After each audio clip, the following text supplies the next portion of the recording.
Hi, my name is Patricia Bright and I'm a digital content creator, business owner with a degree in accounting, and this is my business plan. So we will start with me in the center of the universe. We'll start off with my first and biggest source of income, which is brand deals. This makes up about 35% of my total income. I am a consumer girl. I love products. I'm glad that I get to work with brands and companies who have products and services that I love and I can get paid to talk about them. So I started working with brands 13 years ago. That makes me an OG. I remember my first deal was actually 300, but that moved to 3,000 very quickly. I had no idea that you could get paid for doing brand deals or brand work. When I got that first deal with actual zeros on the end, it was a little bit of a fluke. I was trying to negotiate by myself and they wanted me to do a shoot. I'd never worked with a brand in that way before. I kind of just winged it and I put a number down and I was able to realize that, oh my gosh, they could meet this figure. I never expected it.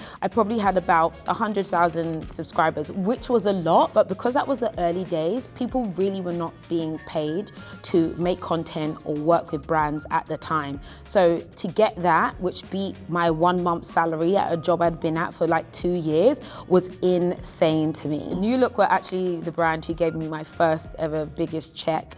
They asked me to come in and do a shoot. I loved it. I didn't know what I was doing at all, but I pretended like I did. You know, I was hosting and I'm like, okay, this works. So thank you to New Look. Over the years, I've been able to work with so many different brands across so many different spectrums, and it's really been transformative for me. I work with them in the capacity of promoting and talking about products, but also collaboratively as well. So if they have ideas or they want to connect with an audience, I can pitch to them how we can make that happen. And I love that they're open to working with people with new ideas, new faces, and new voices. It's actually crazy to say I've had multiple six-figure deals over the years. I've even been able to reject six-figure deals that weren't aligned to something that I wanted to do. I feel like I'm able to do that because I think about my audience and I know what I want for the long run. You can say no. 100K plus isn't too far off a good deal, but we're trying to get to seven-figure deals, I'll be for real. My favorite kind of projects have always been based on an organic, natural relationship. I've loved it when I've naturally talked about a product,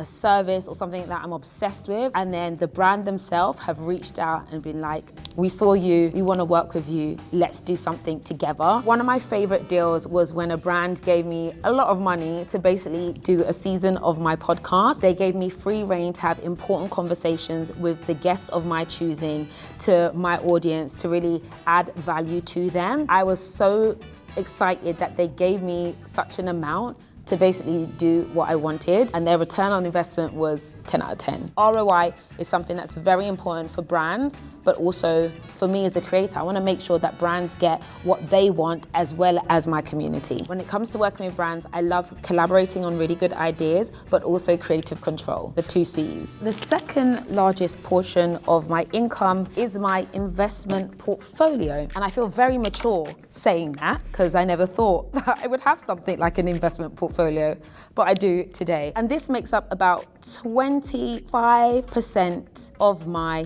income. I've been investing for the last 10 years. I was not a pro, okay? I didn't have a clue where to start, but as I had built my revenue in other places, I had a little extra and I started off little by little putting money into things that would give me a return. I truly believed in saving, putting money aside and putting my money into assets over liabilities. I was very frugal. I still am very frugal, though I like a little bag or a watch once in a while. But I really knew that I wanted to be able to have things that could make income and revenue outside of me having to do things to make that happen, basically. I started off with just a little house. It was a house first. It was actually a house that I lived in that I renovated and made beautiful, bought the worst house on the nicest street, and then I did it up and then kind of added that as the first property into my portfolio, and then moved house and then rented that home out, and then used the profits to go into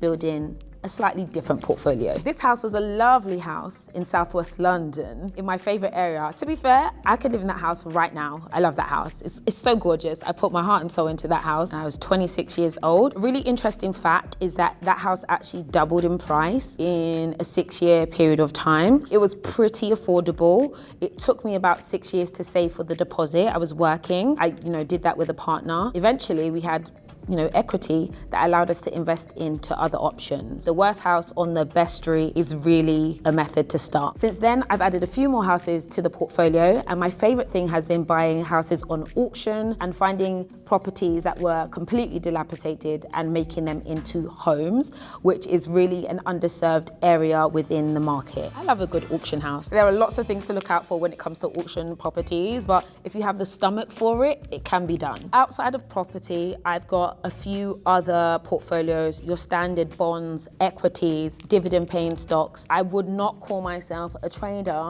or a market expert.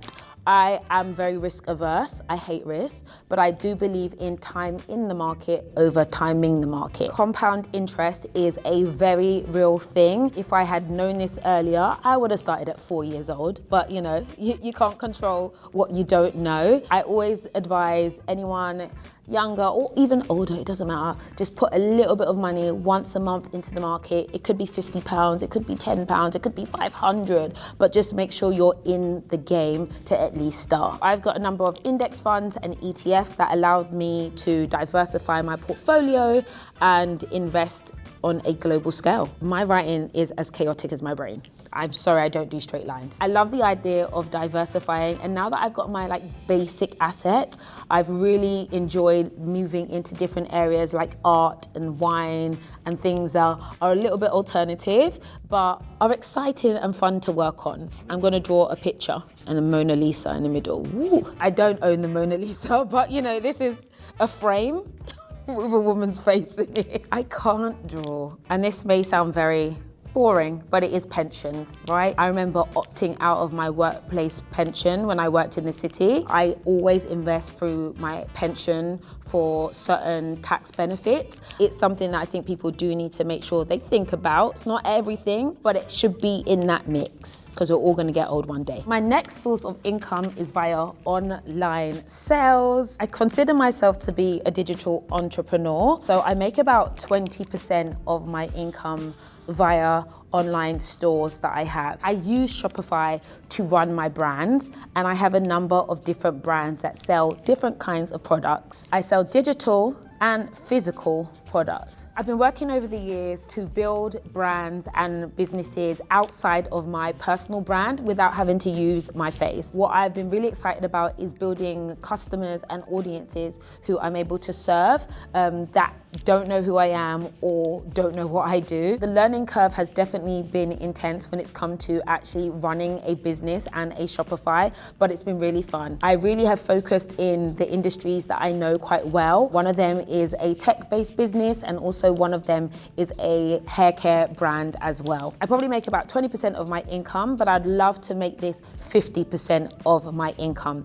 It does take a lot of work, but I'm really happy with the progress. I've used Shopify because I find that this is one of the easiest platforms to get live and active on if you do not have coding experience and you don't know what you're doing when it comes to actually building the tech you need to distribute. It is one of the best services that is actually out there for non-technical founders who want to sell a product to a market. Reports are really easy to download. You can see your numbers really clearly, and of course it works amazingly with your accounting software because fundamentally running a business is about profits. So you need to see if you are profitable or not. I love a report. CSV is like speaking my language. I wish my accounting degree was more valuable to me on an everyday basis, but nothing has beaten experience and learning, and of course software that helps me understand what's actually going on in my business. Practical accounting is very different to book accounting.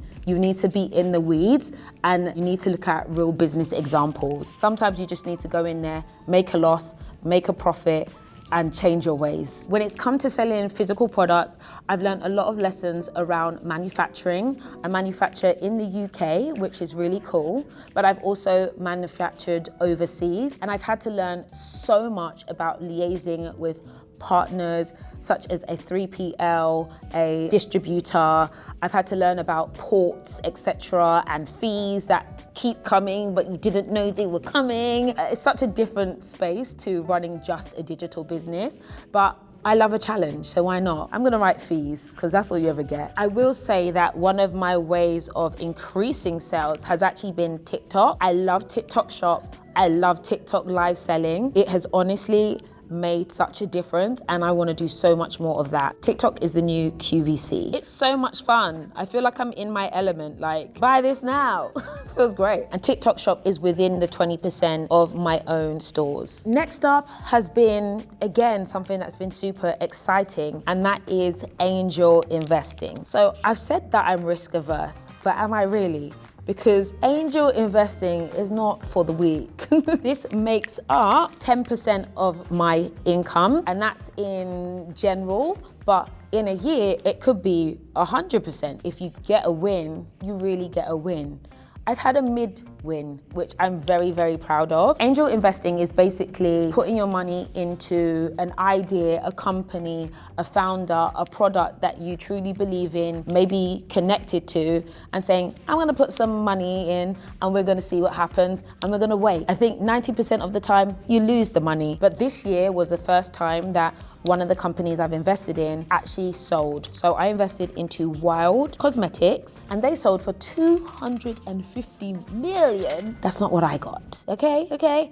I put in about this much, but I did get a 10x return on what I put in, which to me is so exciting. I've invested in about 7 companies now. This is the only one with a return. Oh no, actually one more has had a return. I got a 40% return on. That was fab, but the rest, I'm waiting on them to be amazingly successful so I can quit everything and rest on the beach. But until then, I'm still here. The likeliness of that happening is pretty low, but I enjoy the process. I started angel investing about 7 years ago. It was literally being approached by people that I knew. And I would say if there's any opportunities that you know about, please do let me know. There are fellow creators, fellow business owners that needed money for opportunities or would come and present to me a deck and an idea, and I'd be like, I really love this, or this is awful. But the ones I felt truly aligned to, I was like, you know what, I can give you some money, and I'd be like, I really want to be in on this. So that is how it kind of came about. It was really through natural relationships, not through someone saying, put your money into this thing. Again, I invested in Wild, it might have been 7 years ago, and then it's taken this amount of time to get a return. And finally, but I would say most importantly, because this is where everything started, it's YouTube. Right now, YouTube only makes up about 10% of my income. And I don't know, I feel kind of sad about that, because there was truly a time where YouTube was all I had. YouTube was my only source of income. It was my baby. It didn't make me any money for the first 4 years, and I showed up consistently. She kind of got left behind. But I believe that this is the time for her to come back. I still make money via AdSense on YouTube. You get paid every time an ad runs in your video. I just don't make as many videos as I used to, but long form is back. For me, content creation on YouTube specifically was always for the fun of it. It was always for connecting with communities, because I was pretty lonely while I was at university. I didn't have that many friends, but I had a lot of friends online. I didn't even know you could make any money doing YouTube. When making YouTube videos, I would use affiliate links in the description box, and that would link to some brands who weren't my partners, but also I would use it to link to brands and companies I didn't have a relationship with, but would give me a commission. The more consistent I was with linking, the more revenue and income I was able to make. I still do that today, but on other platforms. I actually have 2 YouTube channels that I'm able to generate revenue from. One is a fashion and beauty channel, and one is a channel about finance. 2 areas I love so much. But something that's super interesting is that they have vastly different CPMs. My finance channel, the CPMs are significantly higher to my fashion channel, but I love making content on both because they serve two different audiences, but also my need to create in multiple different ways. I started YouTube 15 years ago, which makes me an actual OG. The platform was not monetizable at the time, and it wasn't for at least the first 4 years that I was creating. I created to an audience of one, which was just myself, until I started to get followers on there. And it was usually women who are interested in enhancing their physical appearance. We've been able to kind of scale to 2.9 million subscribers. And at my peak, I was doing 30 million views a month, which is crazy to have that many eyes on me. That could generate anywhere between 30 to 50,000 pounds a month. That was what we call the heyday. At the peak, 30 million views is what I was doing. These days, I don't care so much about virality, and I care more about building depth with my audience around content that really excites me. I love the industry and the space that I'm in, and my goal this year is to probably get to 2 to 3 videos a month. I also will be doing my podcast on my second channel, which is all about wealth, which is to do with finances and beyond. I'll be honest, there are a lot of social media platforms today, and you have to create on all of them. YouTube is where my heart lives. This is me currently, and I do have big plans for the years ahead. Number one, I really want to double down on working with brands and companies that are aligned to what I do. I really want to get that up to 40 to 45%. But what I really want them to do is collaborate with me on my business and wider brand ideas. So this is where we look at where our stories and our branding is aligned. So say I have a Pilates studio, why don't I bring one of the brands I work with to come and do something with me in my Pilates studio? I really want brands to be aligned to the things that I'm doing within my business. Next, I mentioned that I really want to get my online stores, my brands, to at least 50% of my revenue. I want to do that by scaling up. TikTok is a huge part of my strategy. As I've mentioned, I love TikTok Live, and I truly see this as the future. I'm going to be leaning more into digital products as well as SaaS. I'm truly a nerd at heart, and I think building out amazing tech products that are valuable to people is the future. I'm going back to my first love, YouTube. One, because I know that I can optimize the income on there significantly, but I love the depth of audience that you can build from a YouTube channel. You just get people who are aligned to you. You can have really good conversations. You know what people want from a YouTube video. So going back to that is very, very important to me. One of my biggest plans is to expand internationally. Let's see where in the world I can go. There's a couple of places that are exciting to me, places that have been calling my name. I think they're going to have to see me in a physical way, and that is something that I'm super excited for. I'm Patricia Bright, and this is my business plan.